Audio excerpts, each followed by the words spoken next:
Welcome back to part 3 in a 6-part series about professional development plans. Get excited because today we're going to talk about the 4 pillars of professional development.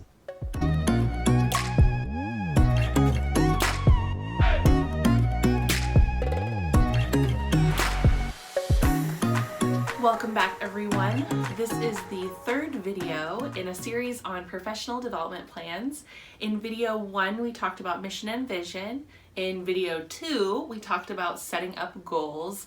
And now we're hitting video 3, which is going to be an exciting time because we are going to talk about the 4 pillars of professional development. So where did I get these 4 pillars? I was trying to figure out how to put together my own professional development plan when I left my job and I was working for myself. So I spent a lot of time online trying to figure out what there was to guide me because I didn't really know how to make one myself.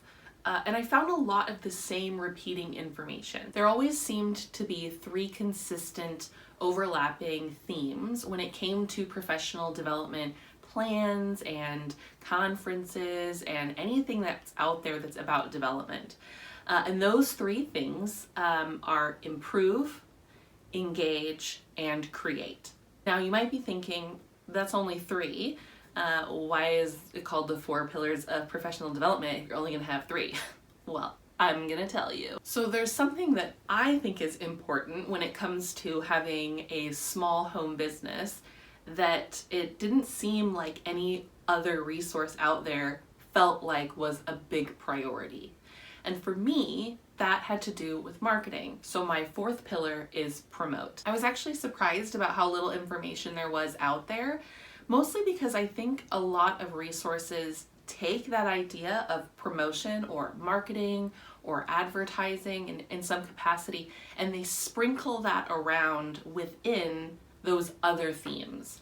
And we'll talk about that a little bit. So just as a quick refresh, we have mission and vision, which we did in video 1, and we have your goals, which we did in video 2. Now, I want you to take all that information and set it aside because it has almost nothing to do with what we're going to do next.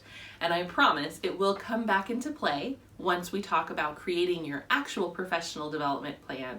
But for right now, try not to take the knowledge that's going to come your way and stick it into the information we've already gone over because it will be valuable, but not until the end. All right, so let's talk about those pillars. So pillar number 1, I'm going to go on a limb and say it's the most important out of all of them, and that's improve.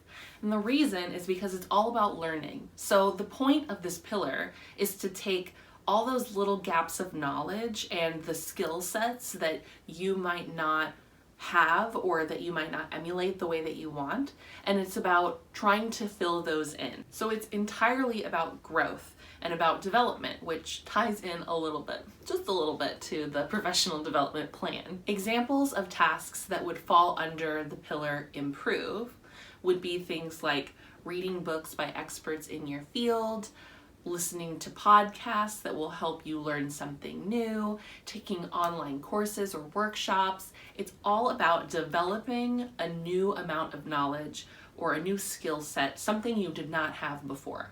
Pillar number 2 is something that I think a lot of small business professionals really struggle with. I can say as someone who works in a very solitary career like writing and being an author, this is something that has been an absolute uphill battle for me, and that's engage. And the reason that this is such an incredibly important pillar is because there is so much knowledge out there that can be learned from another person and that you aren't going to find online. So taking that time to build relationships and network and work on your interpersonal skills is imperative.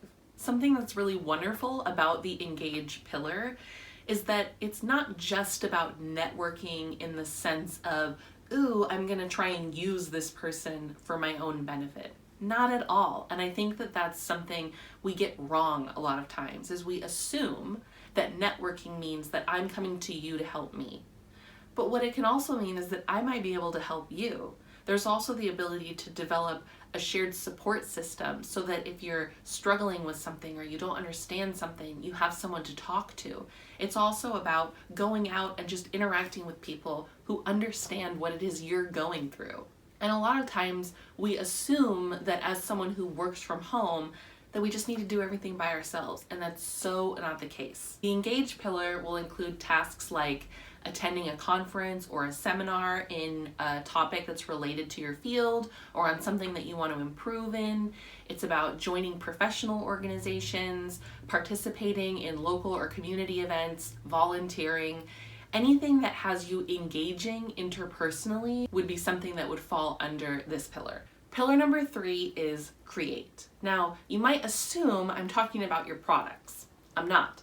What I'm talking about when I mention the word create in reference to a pillar is the creation of materials. Create is a balance between some of the less fun tasks and some of the more fun tasks. So things you'll find in create are developing business plans, budgets, organizational goals, 90-day plans, things that are all about laying out your path for you. And the fun side is a lot more fun, and that's creating new things for your customers. And I'm not talking about products. I'm talking about new opportunities for them to get information or ways for them to engage or interact with your business. So examples of something like that would be creating a newsletter or developing a podcast or starting a blog, or some of those new ways that you might be able to interact with your customers that are not a part of your base product. The last pillar is important to me, even though it seems like it's not that important to anybody else, and that is promote. Now, the reason that I decided to create promote as a 4th pillar is because it's so hard to do. And I also think that as creators or as people who have a business, it's also something we don't like to do. The last thing I want to do is spend a lot of time convincing someone that they should buy whatever it is that I'm selling. That's no fun. Obviously, I'm creating an amazing product. You should just be so stoked that I'm willing to give it to you. I'm just kidding. I also think a lot of people assume that they can take promotion and marketing and just kind of sprinkle it into everything else.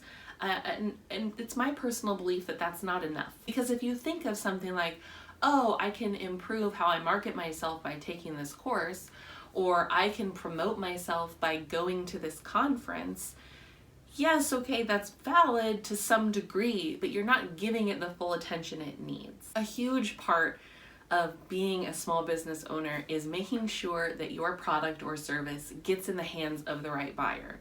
And that's going to require some promotion on your part. So we have to make sure that we're taking the time to really make sure we're being as effective as possible. Now, the hard thing about that is that a lot of what comes into the promotion pillar is going to be learned knowledge from another area. But we'll talk about that, and I'll help you lay out exactly what that's going to look like. All right? Those are the 4 pillars. Now, the one thing I want to say before we wrap up this video is how important it is to make this your own. We all have different learning styles, we have different operational styles, we have different ways we set up our offices, we have different products that we're trying to put out there into the market. You have to make sure that you are making this your own. If you're going through this process and you're like, that does not work for me, get rid of it. You don't have to do everything exactly the way that I'm doing it. I'm simply laying things out for you the way it has worked for me, hoping that it will work for you. And if it does, that's great. But you might really need to make some changes to make sure that this transfers into something that feels relevant for you. So, video 3, that's a wrap. We went through mission, vision, goals, 4 pillars of development. Oh my gosh, so much stuff. Take a breath. That was awesome. Now, we're going to dive into the fun part, and that is deciding what you're actually going to be doing for professional development. And I know what you're thinking. You're probably like, oh my God, Jillian, just get to the professional development plan. I've been with you for all these videos. Hold on with me just for one more video, because this next one is so important, because we're going to lay out all of the annual expectations that you have for yourself when it comes to actual professional development that you're going to do. Things like listening to podcasts, subscribing to new YouTube channels, registering for conferences, stacking up a huge pile of books you want to read, and a million other things. Maybe not a million, but close.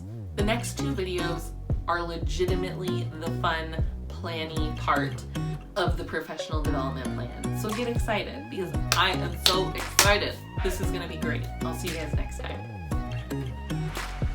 You never want to snuggle with me, not ever. But now's the time.